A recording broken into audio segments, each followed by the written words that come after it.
人类到底是不是外星世界入侵地球的物种？为何越来越多的人开始质疑达尔文进化论？一直以来，我们都被告知人类是由地球上的生物进化演变而来，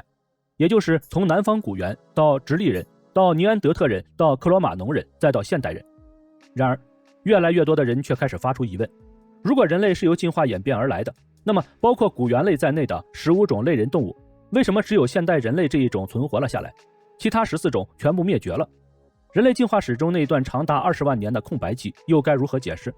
为何就是在这段空白期中，人类突然进化，拥有智慧，并取得了突飞猛进的发展？1859年，英国生物学家查尔斯·罗伯特·达尔文的《物种起源》一书问世，提出了生物进化论学说。他的理论在当时的西方社会产生了极大的影响。到了19世纪后叶，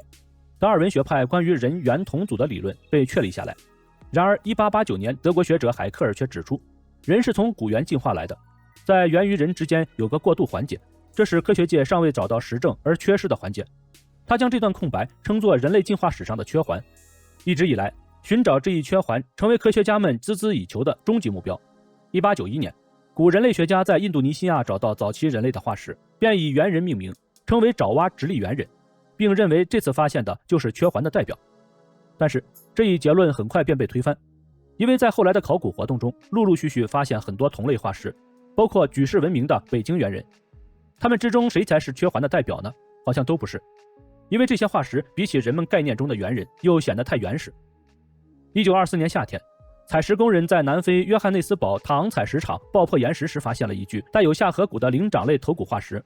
经南非威特沃特斯兰德大学雷蒙德·达特教授鉴定，认为这具头骨属一个6岁幼儿，脑容量500毫升左右，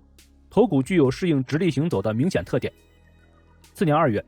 达特教授发表了题为《非洲南猿：南非的猿人》的学术论文，指出这具结合了类人猿和人类特点的头骨是处于人和猿两者之间的动物。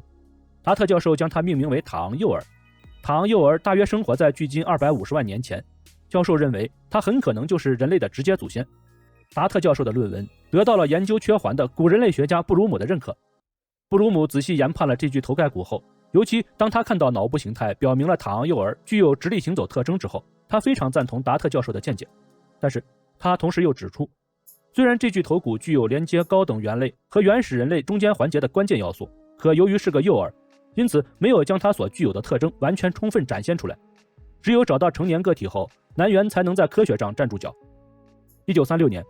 布鲁姆终于在南非斯特可方丹采石场的一个山洞里发现了非洲南猿的成年头骨化石。新发现的标本进一步证明南猿是直立的，但它们究竟是最接近人的猿，还是最接近猿的人，依然无法让学术界信服，争论非常激烈。对南猿的讨论还在继续进行时，意想不到的新发现又出现了。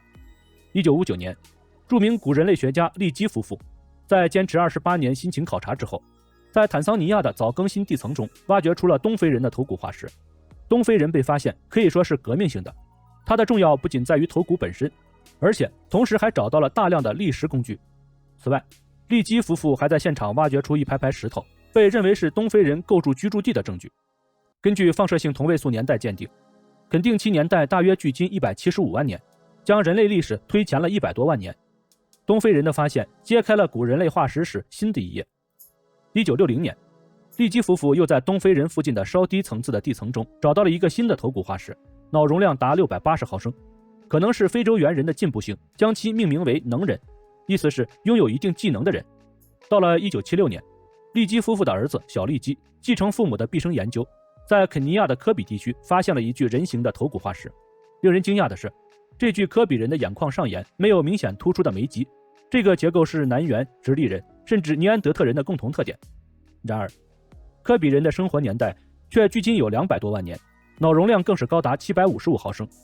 科比人的形态如此的进步，生活年代又是如此的久远，令许多学者感到疑惑，为之不解。有关古猿的众多问题中，最关键的是，古猿会不会利用身边的材料制造工具？会制造工具，基本可以判定这是古猿向人类进化的重要特征。